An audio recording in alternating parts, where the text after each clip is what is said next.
Assalamualaikum warahmatullahi wabarakatuh. Salam sejahtera untuk kita semua. Pada kali ini kita akan bahas materi bimbingan konseling, yaitu pentingnya motivasi belajar. Apa itu motivasi belajar?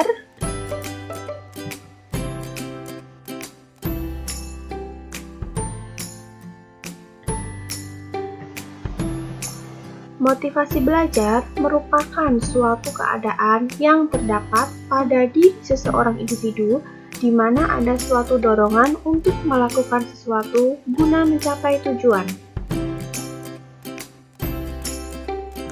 Bentuk motivasi yang sering dilakukan di sekolah. Memberi angka. Memberi angka artinya sebagai suatu simbol dari hasil aktivitas anak didik. Hadiah, suatu pemberian berupa kenang-kenangan kepada anak didik yang berprestasi. Ujian, gerakan tubuh. Gerakan tubuh artinya mimik, gerakan wajah, gerakan tangan, gerakan kepala yang membuat suatu perhatian terhadap pelajaran yang disampaikan guru. Memberi tugas. Pemberian tugas kepada siswa akan memberikan suatu dorongan dan motivasi kepada anak didik untuk memperhatikan segala isi pelajaran yang disampaikan. Memberikan ulangan. Ulangan adalah strategi yang paling penting untuk menguji hasil pengajaran.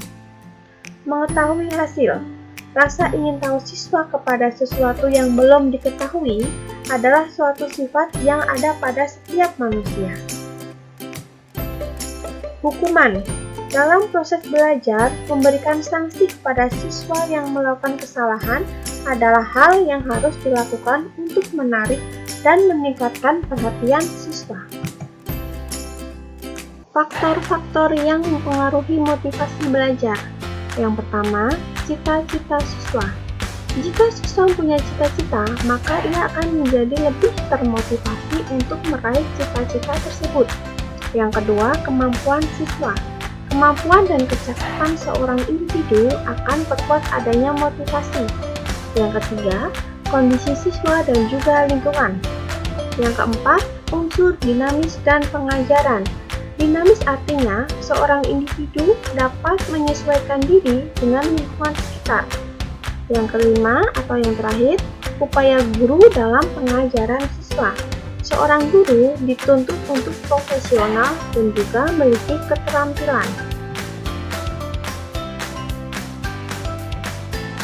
Tips dan trik meningkatkan motivasi belajar untuk diri sendiri. Yang pertama, membuat agenda belajar. Langkah pertama yang dilakukan untuk meningkatkan motivasi belajar adalah dengan membuat agenda belajar yang jelas. Yang kedua, menentukan gaya belajar. Setiap orang memiliki gaya belajar masing-masing, dan metode pembelajaran juga memiliki kelebihan dan juga kekurangan. Tentukan apakah kamu termasuk seorang yang bertipe visual, auditori, atau kinestetik. Yang ketiga, istirahat. Istirahat termasuk salah satu faktor yang penting dalam proses belajar. Yang keempat, hindari gangguan belajar. Seringkali gangguan saat belajar menghambat proses penyerapan materi. Yang keempat, cari suasana yang tepat. Yang terakhir adalah belajar bersama teman. Jika kamu merasa bosan dan malas untuk belajar sendiri, maka belajar bersama teman bisa menjadi solusi. Sekian dan terima kasih telah menyaksikan materi bimbingan konseling, yaitu pentingnya motivasi belajar. Wassalamualaikum warahmatullahi wabarakatuh.